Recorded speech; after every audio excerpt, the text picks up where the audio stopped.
우리 앞뒤 잡아서 한번 인사하겠습니다. 사랑합니다. 축복합니다.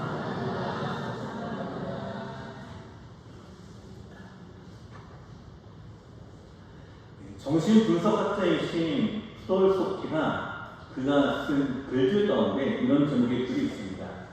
염려를 중단하고 차라리 개선하라. 염려를 중단하고 차라리 개선하라. 자, 그러면서 그래서 이런 글을 썼거든요. 염려는 우리 몸에 유익한 인자들을 죽이고요. 독성 인자들을 높여서 우리 안에 정신질환, 또 고혈압, 심장병, 또 위장병 등 모든 질병의 원인이 된다라고 이렇게 말하는데요. 저희가 이제 내과나 또 진료를 받을 때 흔히 이런 얘기 많이 하잖아요. 스트레스 받지 말아라. 이런 얘기를 많이 들어보시죠? 저도 많이 듣는데요. 여러분, 이 스트레스도 사실은 염려 가운데 하나이죠. 이 염려가 우리 안에 나타나는 부작용들이나 악영향들이 이와 같이 큽니다. 심지어 이 염려에 대해서 이분이 뭐라고 썼냐면 암세포를 죽이는 항암 인자까지도 이 염려가 죽여서 각종 암의 결정적인 원인이 되게 한다라는 것입니다. 자, 여러분 어떻습니까? 우리가 100세 시대를 살아가며 건강하기를 원하죠. 강건하기를 우리가 추구합니다. 근데 그 안에 가장 우리를 위협하는 것이 뭐라고요? 염려, 근심이다라는 것입니다. 우리 염려하다라는 이 말이 성경 원어에서 보면 쪼갠다, 갈라낸다라는 말과 마음이라는 이 두 말이 합쳐서 된 단어가 염려하다라는 말입니다. 그러니까 그 뜻이 뭘까요? 마음을 쪼개옵니다. 마음을 갈라놓다. 마음을 갈라놓으니까 어때요? 마음이 상하게 되죠. 마음이 상하니까 우리가 어떤 일을 하든지 정상적인 생각을 가지고 나가는 것이 아니라 부정적인 생각을 가지고 무언가를 항상 보게 되고 또 이로 인해서 우리의 삶의 악영향을 받기도 하죠. 이것을 바로 염려다라고 얘기합니다. 이 염려가 영어로는 worry라고 하는데요. 이 말의 어원이 이 말도 나왔다고 합니다. 물어뜯는다. 이빨로 목을 물어뜯어 질식시킨다 라는 뜻으로 온다고 합니다. 그러니까 염려하고 근심하고 두려워하는 거 어때요? 숨도 잘 쉬지를 못하고 오히려 나는 물어뜯는 것 같고 그렇게 내 삶이 엉망진창이 되어져가는 바로 그렇기 때문에 어떻게 돼요? 염려에 물든 사람은요 무기력해지게 됩니다. 그리고 여러분 심리학에서는요 이 염려에 대해서 이렇게 얘기합니다. 염려로 인해 서서히 스스로 죽음의 상태에 이르게 된다라고 말하고 있습니다. 염려를 자꾸만 하다 보면 어떻게 돼요? 스스로 서서히 죽게 된다. 여러분 우리는 살고 싶나요? 죽고 싶나요? 다 아마 여기 계신 분들 다 살기를 원하실 겁니다. 근데 염려하고 근심하면서 뭐라고요? 서서히 죽음의 상태에 이르게 된다라고 얘기합니다. 자, 이거를 보면 이 염려라는 것이, 근심이라는 것이 우리가 얼마나 큰 영향을 끼치는가라는 것을 알게 되는데 이 염려는 단지 우리의 삶뿐만은 아닙니다. 영적인 영향도 끼칩니다. 그 영적인 무기력증에 빠지게 하고요. 결국은 이 영적인 무기력뿐만 아니라 우리의 건강을 끼치게 되는데요. 중요한 건 이거겠죠. 그러면 우리 안에 염려가 왜 생길까? 그럼 염려가 왜 생기게 될까요? 그것은 미래에 대한 불확실성 때문입니다. 미래를 알지 못했기 때문이죠. 만약에 내일 일이 어떤 일이 일어날지 우리가 미리 안다라고 한다면 여러분 염려가 생길까요? 저희가 야구나 축구나 재방송을 볼게요. 결과를 알고 보는 것이 재방송이죠. 자, 우리 팀이 이겼는데 현재 방송되는 중은 지고 있는 거예요. 그럼 마음에 염려가 생길까요? 아, 우리가 지고 있네. 어떡하지? 못 이기면 어떡하나? 이런 염려가 생길까요, 여러분? 아닙니다. 끝을 알기 때문에 염려가 생기지 않습니다. 근심이 생기잖아요. 그 끝의 결과를 알기 때문에 그런 거죠. 오늘 우리의 삶의 끝의 결과를 알지 못하기 때문에 염려가 생깁니다. 근심이 생깁니다. 우리 안에 내일 일을 염려하고 모레 일을 염려하면서 계속해서 우리는 염려 가운데 살아가는 것이 우리의 모습이기도 하죠. 우리가 지난주에 하나님의 부르심을 받은 아브라함을 우리가 살펴보았죠. 하나님의 부르심을 받고 아브라함이 그의 삶의 방향이 하나님을 향해 나가게 되었고 그의 삶이 하나님의 응답을 받는 사람이 되었다. 하나님의 부르심이 같은 복된 삶이 되었다라고 말씀하고 있는데요. 자, 사랑하는 성도 여러분, 하나님의 부르심을 받은 오늘 아브라함이 복된 부르심을 받았지만 그러나 사실 그 앞으로 어떤 일이 일어날지를 알지 못하는 아무것도 모르는 상태가 아브라함의 모습이기도 합니다. 미래에 대한 불안과 염려를 안고 있는 것이 아브라함의 모습이죠. 더군다나 아브라함의 상태가 지금 어떨까요? 떠나라 라고 했으니 이 안정된 삶을 떠나서 나가서 이방인으로 살아야 되고 거룩인으로 살다가 생을 마감해야 되는 그의 삶이 과연 아브라함에게는 행복하고 기쁜 기대하는 마음으로 나아갔을까?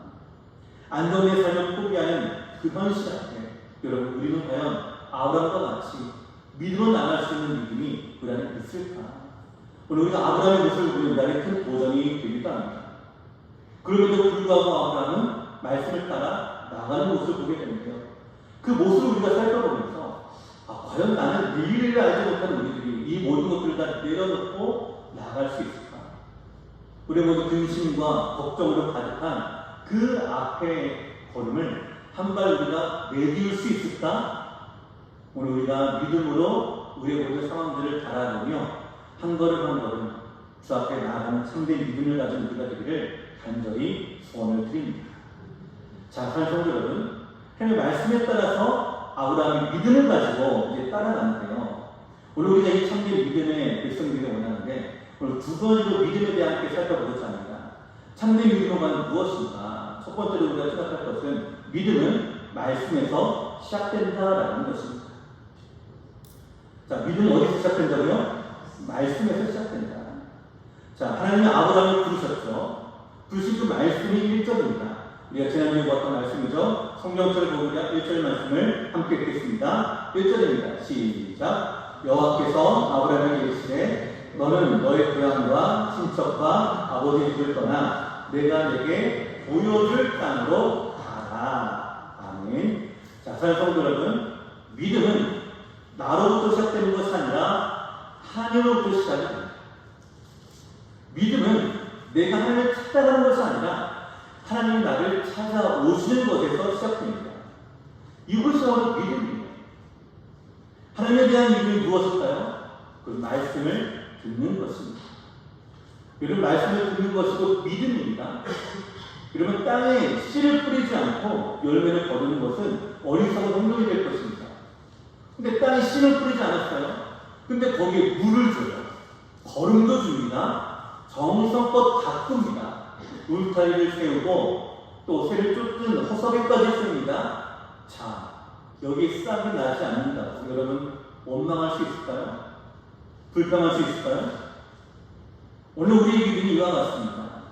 우리가 아무리 믿음을 가지라고 해도요, 여러분 씨를 뿌리지 않으면 뭐가 나지 않나요? 싹이 나지 않는 것처럼 오늘 우리 안에 말씀의 씨가 뿌리지 않는다면 믿음은 자라가지 않습니다. 왜냐하면 믿음은 말씀으로부터 자라는 것이기 때문입니다. 자, 사랑하는 성도 여러분, 정말로 여러분 믿음을 가지기 원하십니까? 그렇다고 한다면 말씀을 들어야 됩니다. 여러분 예배 전에 나오라라고 우리가 여기 있는 거예요. 다른 것이 아닙니다. 우리의 믿음이 하나님 안에서 자라가기 위해서는 뭐가 필요해요? 말씀이 필요합니다. 이 말씀을 내가 들어야만 내 믿음이 자라날 수가 있기 때문에 말씀을 여러분 들으셔야 됩니다. 그 예배를 여러분 지키십시오. 수요일에 좀 나오셔서 여러분의 믿음을 지키십시오. 새벽 기도하다 나오셔서 여러분의 믿음을 지켜나가십시오. 우리의 믿음은 말씀이 아니면 자라가지 않습니다. 생기지도 않아요. 이 믿음을 우리가 가지려 원하고 있습니다. 여러분 그 말씀을 들어야 됩니다. 말씀을 읽으셔야 됩니다. 말씀을 가까이 하십시오. 말씀을 묵상하십시오. 우리 안에 말씀의 씨가 뿌려졌을 때에 이 말씀의 씨가 우리 안에 자라가게 하시는 성령의 역사를 여러분 그때서 비로소 경험하게 되실 것입니다. 우리 안에 말씀의 씨앗이 뿌리지 아니하고 성령의 충만함을 겪고 있을 수가 없어요. 그래서 하나님 아브라함에게 뭐부터 주셨다고요? 말씀부터 주신 것입니다. 너는 너의 고향과 친척과 아버지를 떠나 내가 네게 보여줄 땅으로 가라. 여러분 말씀은요, 하나님 우리가 주시는 말씀인데 중요한 것은 이 말씀을 우리가 어떻게 받느냐, 그것은 우리의 문제입니다. 말씀을 순종하느냐, 순종하지 않느냐, 말씀을 믿느냐, 믿지 않느냐. 이건 누구의 문제일까요? 나의 문제입니다. 여러분, 믿음이란 뭘까요? 믿음은 그래서 말씀을 따라서 나의 익숙한 것을 떠나는 것이 바로 믿음입니다. 나의 가정, 나의 삶, 나의 삶의 터전, 나의 환경, 나의 직장, 내가 익숙한 나의 나라, 나의 문화, 내 삶의 모든 기득권, 이 모든 것들을 다 떠나서 하나님을 향하여 우리가 예비하시고 계획하신 그 뜻을 따라 나아가는 것이 바로 믿음입니다. 그래서 내가 가고자 하는 방향이 아니라 하나님이 가고자 하는 방향으로 나아가는 것이 바로 믿음입니다. 자, 사랑하는 여러분, 우리는요 기득권을 가지려고 합니다. 이 기득권을 내려놓을 때 우리 안에 불안함이 생겨요. 염려가 생깁니다. 그래서 두려움이 생기고 어쩔 줄 몰라요. 여러분, 우리가 외국에 나가면 그렇죠. 외국에 나가니까 뭐가 달라요? 언어가 달라요. 문화도 다릅니다. 심지어는 먹는 것도 달라요. 근데 거기에 나 혼자 뻥만 있어 보세요. 어떨까요? 어쩔 줄 모르게 되죠. 그 우리 안에 뭐가 생길까요? 불안과 염려가 생기게 됩니다. 우리가 누려왔던 그 모든 것들, 내가 나아갔던 나의 모든 것들, 나에게 익숙한 것들, 여러분, 우리 한쪽을 한번 돌아보시죠. 나에게 익숙한 것은 무엇인가?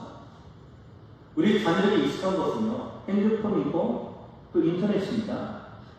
게임과 영상이에요. 유튜브 영상을 정말 많이 봅니다. 물론 인간과 같은 유익한 것도 보지만요, 그러나 자기들이 원하는 것도 많이 봅니다. 우리는 어떻습니까? 우리가 세상에 살면서 우리가 익숙한 것, 내가 즐겨하는 것, 내가 좋아하는 것, 이런 것이 무엇입니까? 그 운동이 될 수도 있고요, 또는 TV가 될 수도 있고, 다른 여러 가지만 문화가 될 수도 있습니다. 이것이 내 안에 있으면 우리가 어떻게 마음이 평안합니다. 안정을 받아요. 행복을 누립니다. 여러분, 이 모든 익숙한 것들. 근데 이것이 없어지면 어떻게 돼요? 불안하게 되고 두려움을 가지게 돼요. 이것이 우리의 모습입니다. 제가 중고등부 사역을 할 때 2박 3일 수련회를 진행했는데요. 그때 2박 3일 동안 핸드폰을 다 걷었어요. 걷으니까 아이가 어떻게 아세요? 불안과 염려로 가득해지게 돼요. 핸드폰을 맨날 벌벌벌 떨면서 내요. 제가 물어봐요. 왜 그렇게 귀엽냐라고 하니까 핑계는 이거예요. 엄마에게 연락 오고. 근데 결국 뭘까요? 손에서 이 핸드폰을 떨어지는 것 자체가 불안한 거예요. 두려운 겁니다. 그러니까 이 기득권을 내려놓는 건 쉽지 않은 거예요. 근데 사랑하는 여러분, 이 불안과 염려 때문에 우리가 놓지 못하는 것, 이 익숙한 것들, 근데 이 익숙한 모든 것들이 다시 누굴 향하는 걸까요? 나를 향한 것입니다. 세상을 향하는 것입니다. 세상을 향하여 나가는 사람은 세상의 사람이 되고요, 하나님을 향하여 나가는 사람은 하나님의 사람이 됩니다. 그러니까 하나님을 향하여 나가려고 하는 것 어떻게 돼요? 나에게 익숙한 것을 내려놓아야 되는 거예요. 하나님께 나아가고 예배에 나와야 되니까 내가 잠에 취했던 그 자리에서 나와야 되고요, 내가 익숙한 것을 내려놓아야 되고요, 하나님께 찬양하려고 하니까, 말씀을 들으려고 하니까 내 안에 부딪히는 이 수많은 갈등들이 내 안에 나타나게 되는데, 이것들 때문에 우리는 불안과 염려를 가득하게 됩니다. 사랑하는 여러분, 우리가 하나님을 바라보는 믿음을 가지고 있다라고 하면서도 정작 말로만의 믿음은 아닐까, 우리 자신을 들어보려는 소원을 들어요. 참된 믿음은 무엇일까요? 참된 믿음은 주님을 바라보고 하나님을 향하여 나아가는 데 있습니다. 근데 우리가 나아가는 그 방향을 누가 정해주실까요? 하나님이 정해주십니다. 하나님 그 방향을 말씀을 통해서 정해주십니다. 그러니까 우리가 말씀을 듣지 않으면 하나님께 나아갈 수 없는 거예요. 말씀을 듣지 않으면 우리가 믿음이 생기지는 않습니다. 하나님을 향한 믿음이 생기지는 않는 거예요. 이것은 우리의 모습인 거예요. 내가 하나님을 향한 그 자리보다 내가 돈을 버는 자리에 더 내가 나아간다라고 한다면 나는 하나님을 섬기는 종이 아니라 그 물질을 섬기는 종이 되는 것이에요. 여러분, 이러면서 우리가 뭐에 대한 믿음을 가지고 있을까요? 하나님을 향한 믿음이 있기 때문에 하나님께 나가야 하는 것이 하나님의 백성인데, 우리가 세상을 향한 우리의 마음을 가지고 세상을 나가기 때문에 이렇게 믿음은 세상을 향한 믿음이지 하나님에 대한 믿음이 아닌 것이죠. 오늘 하나님 가운데 말씀하신 이것은 여기에 있습니다. 하나님을 의지하라고 말씀하십니다. 아브라함이 떠나라라고 말씀하신 우리 모든 기득권과 익숙한 것들, 우리가 내가 누렸던 모든 것들을 다 내려놓고 하나님을 따라라고 말씀하고 있는 것을 오직 하나님만을 의지하라는 뜻입니다. 왜 우리가 외국에 나가서 그걸 경험할 수가 있을까요? 내 모든 기득권을 내가 사용할 수 없기 때문에. 지금 아브라함 역시 마찬가지입니다. 너의 고향과 친척과 아버지를 떠나 내가 내게 지시할 땅으로 가라라고 말씀하셨어요. 그 땅은 어떤 땅입니까? 가나안 땅입니다. 그 땅은요, 거류민이 되는 땅입니다. 내 모든 기득권을 상실하는 땅입니다. 그래서 그곳에 가면 내가 위축되고 의지할 데가 아무데도 없고, 그래서 내가 주님만을 바라볼 수밖에 없는 곳이 하나님 부르시는 바로 그 자리인 거예요. 제가 여기 성교육에 오기 전에 창원에 있었죠. 창원에 제가 8년을 살았고요. 그 옆에 마산에 4년을 살았는데요. 처음에 제가 마산에 처음 갈 때, 12년 전에 처음 갈 때, 저희 선리에 사는 저희 외삼촌이 저에게 이런 말씀하셨습니다. 경호야, 다른 데가 가더라도 경상도는 가지 마라. 놀랬습니다. 경상도가 어땠어? 네, 가지 말라는 거야. 거기 사람 살 데가 못 된다는 거야. 만약에 이거 인터넷 방송으로 경상도에 계신 성인이 들으시면 어떨까 모르겠는데, 죄송합니다. 그런 의도는 아닌데, 근데 그런 인식을 갖고 있는 거예요. 근데 실제로 제가 처음 마산 제일교회 이제 부임해서 처음 갈 때, 저희 마음이 들어있습니다. 친구도 없고, 친척도 없고, 형제 자매도 없고, 의지할 때는 아무데도 없고, 그저 교회에서 부르시니까 가는 거예요. 처음에 도착하니까 우리 아이들이 병원을 가야 되잖아요. 병원을 가기 위해서 수없이 검색하고 찾아갑니다. 우리 오늘 유치원을 보내야 되는데 유치원 보내기 위해서 20몇 곳을 저희가 직접 발로 뛰어다녔어요. 아무것도 모릅니다. 또 누구에 물어볼 수도 없고 의지할 수도 없고. 그래 어떻게 해요? 새벽마다 기도하는 것도 없고 내가 의지할 곳은 주님밖에 없다. 사명을 가지고 왔지만 내가 의지할 곳은 주님밖에 없다. 선생님들, 만약 지금 하나님께서 여러분을 이사하라 나가신다면 어떠실 것 같습니까? 아무도 없는 곳에 친구도 없고 내가 아무런 자리도 없고 가면 외로울 것 같은 걸 그 자리에 보내신다라고 한다면 여러분 어떠실 것 같아요? 걱정과 두려움이 나시지 않겠습니까? 그러니까 하나님을 의지할 수 없게끔 만드십니다. 그 자리로 나가는 것으로 믿음입니다.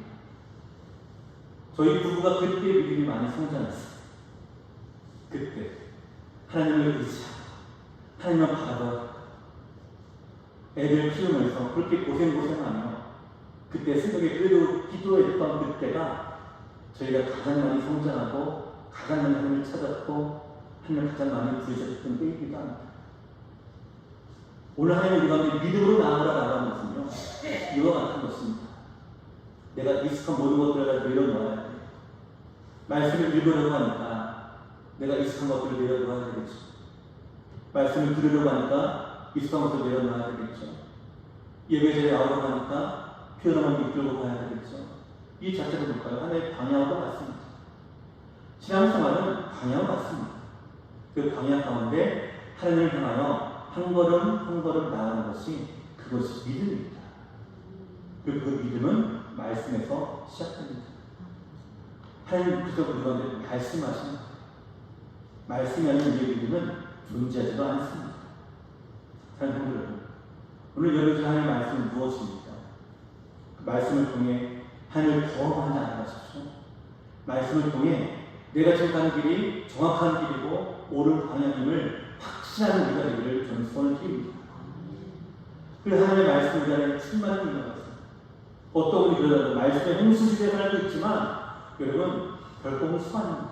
왜냐하면 말씀이 아무리 선포되어도 받는 사람을 믿지 않는, 받는 사람을 믿지 않으면 아무 소용이 없기 때문에 오히려 이전에 어려웠을 때 70년대, 80년대보다 더 우리가 말씀드릴 기회가 더 많고 더 우리가 풍성한 말씀 속에 있지만 그리고 그때만큼 우리가 더 영적으로 더 풍성해지고 더 강력해지고 더 능한 믿음을 우리가 살아가고 있습니까?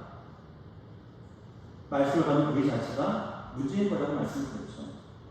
오늘 우리가 우리의 모든 기도권을 내려놓고 하나님께 가까이 나아가 하나님을 더 많이 알아가며 더 많은 하나님을 향한 믿음이 깊어지게 되는 저희 성도 여러분 되시기를 간절히 소원을 드립니다.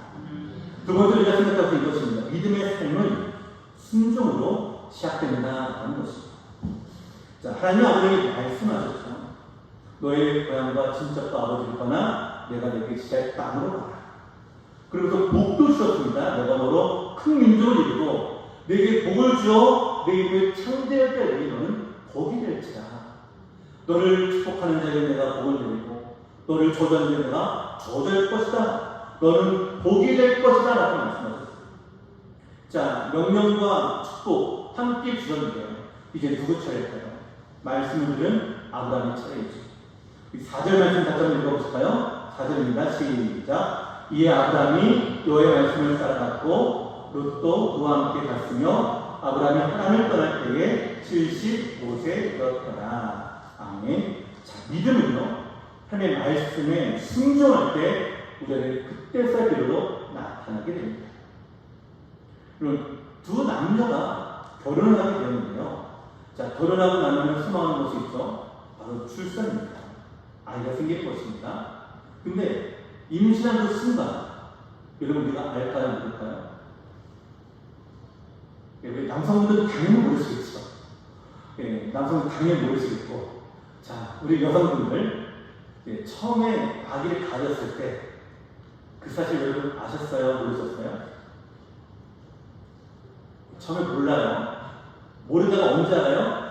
한 달쯤 지나고 2달쯤 지나면서 뭐가 생깁니까? 내 몸에 변화가 생깁니다. 내 몸에 변화가 생길 거예요. 임신했나? 그때서 우리가 깨닫게 됩니다. 여러분 처음 아기가 생길 때부터 아기가 생겼네? 라고 이렇게 느끼진 않아요. 우리의 새 생명이 어떻게 해요? 내 몸에 변화가 일어났을 때 그때도 깨닫게 됩니다. 근데 그때는 이 아기가 어떤 상태예요? 이미 자라가고 있는 상태. 자라가면서 몸에 변화가 생기니까 그때 내가 알게 됩니다. 아, 임신이 되었구나. 그리고 병원에 가서 이런 얘기를 했잖아요. 축하드립니다. 8주입니다. 2달이 벌써 지났다는 거죠.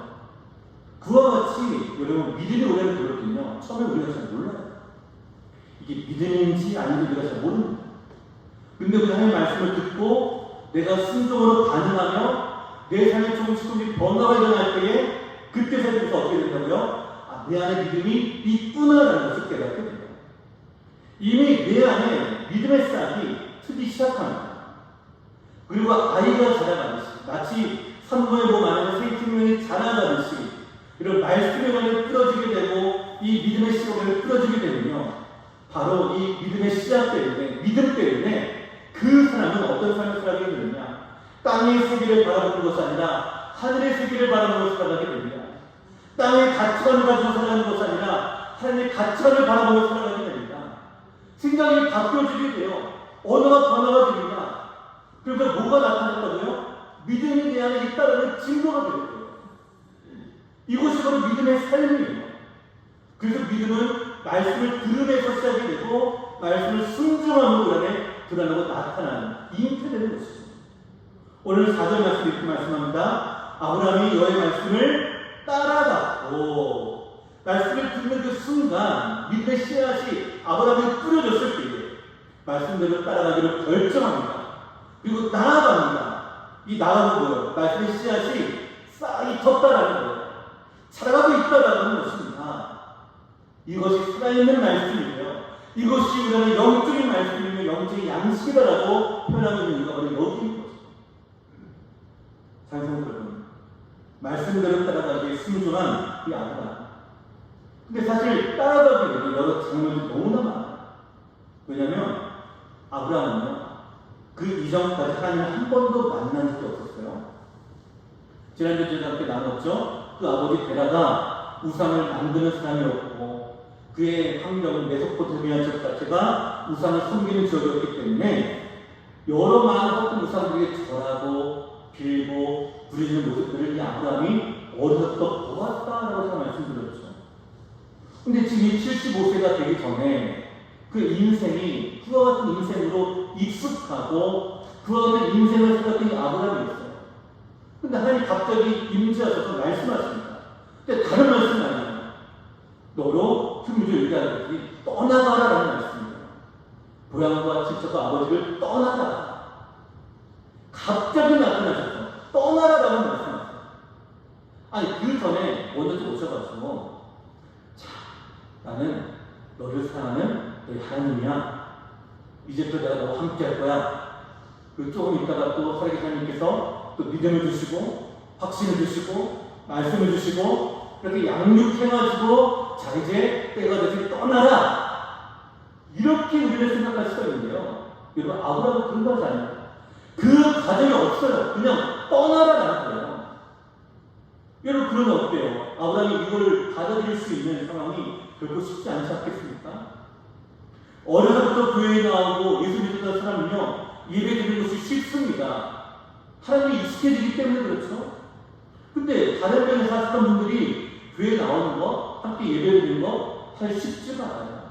찬송가 찾는 거, 성령님 찾는 것도 쉽지는 않습니다.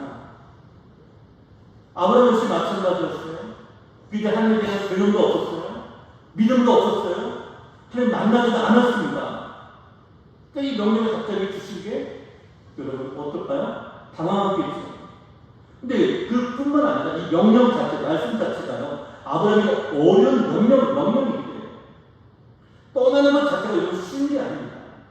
아까도 말씀드렸지만 우리가 기독교로 내려오는 거 결코 쉽지 않잖아요. 우리 사람은 떠나는 것을 사실 좋아하지 않습니다. 안정감을 누리기 원하고요. 모험을 좋아하지 않아요. 익숙한 것, 편한 것을 우리가 찾습니다. 근데 하나님은 아브라함에게 이 있어 모든 기득권을 다 내려놓고 떠나가라고 말씀하십니다. 아브라함이 받았던 모든 누렸던 부, 모든 환경들, 모든 고향들, 모든 인맥들, 모든 삶의 터전들, 그의 모든 사업들 다 내려놓고 떠나라라고 하는 거예요. 이거를 내려놓아야 되면 어떨까요? 어렵겠죠. 더군다나 하나님은요 어디로 가라라고 목적지를 주지 않았어요. 이것이 사실 더 어려운 것입니다. 사실 목적지를 주면 그래 거기까지만 가면 끝이야 라고 할 수가 있잖아요. 근데 달콤 확실히 정해주면 좋은데 또 그러지도 않아요.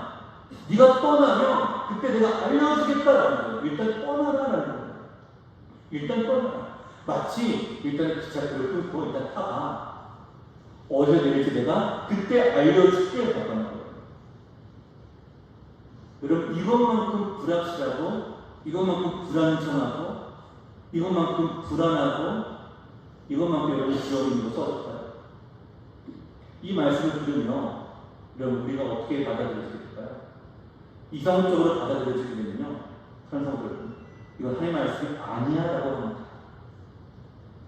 하나님은 합리적인 분이지 이렇게 우리를 향해서 무식하게 하는 분이 아니야라고 해요. 이성적으로 판단하는 거예요. 그럼 이 이성은요 상식, 지식, 합리성 우리의 경험을 바탕에서 만들어집니다. 그러니까 이 말씀을 들을 때 우리가 믿음으로 반하는 것보다 이성적으로 반하는 것이 쉽습니다. 이거는 하나님의 말씀이 아니야. 이거는 주의 뜻이 아니야. 성도 여러분 어떻습니까? 오늘 우리가 하나님의 말씀을 우리가 들을 때에 이성으로 즉시 받으십니까? 내 마음에 들은 것은 받고 내 마음에 안 들은 것은 거절하고 이렇게 혹시 판단하지 않습니다. 여러분 인간은 하나님을 이해할 수 없는 존재입니다. 그러니까 우리의 이성으로는요 하나님을 알 수도 없고 깨달을 수도 없어요. 왜 이 말씀을 하시는지 이성적으로는 절대로 알 수가 없습니다. 하나님을 알아가기 위해 있어서 우리가 중요한 건 이성이 아니라 바로 믿음입니다.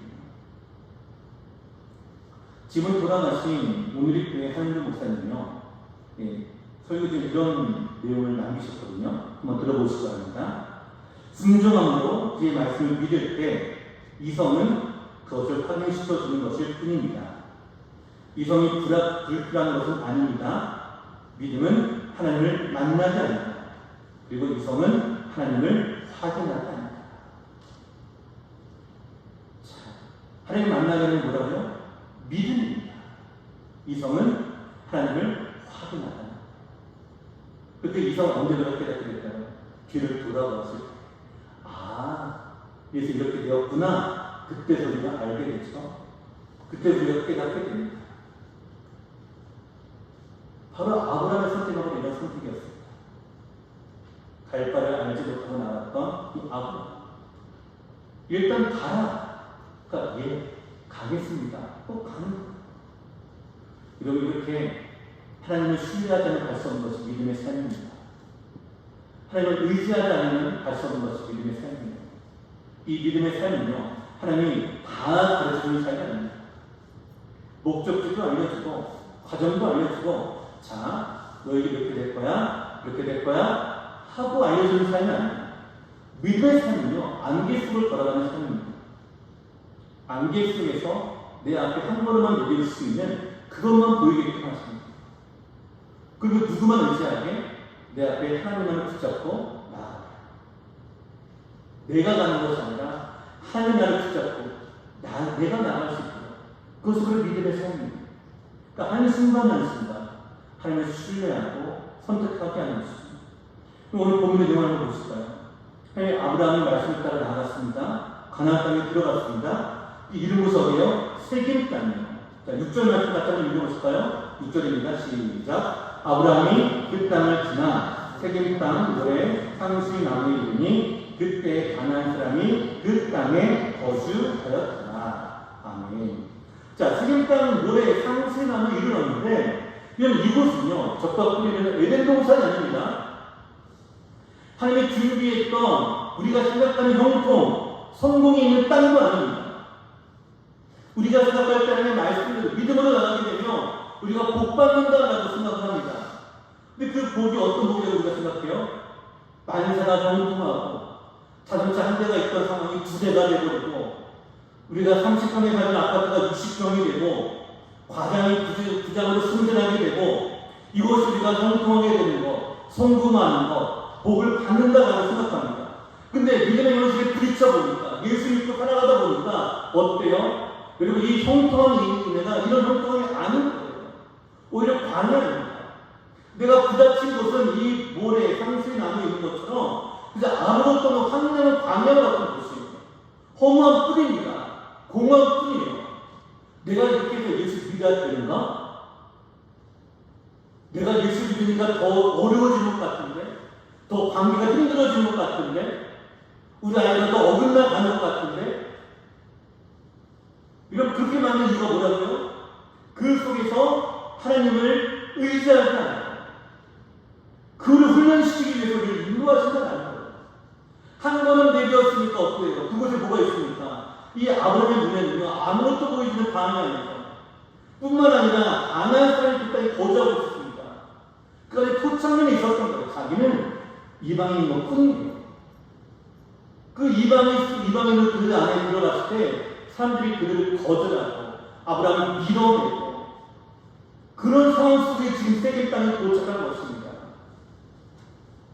여러분 이것이 바로 우리의 삶의 현실이에요.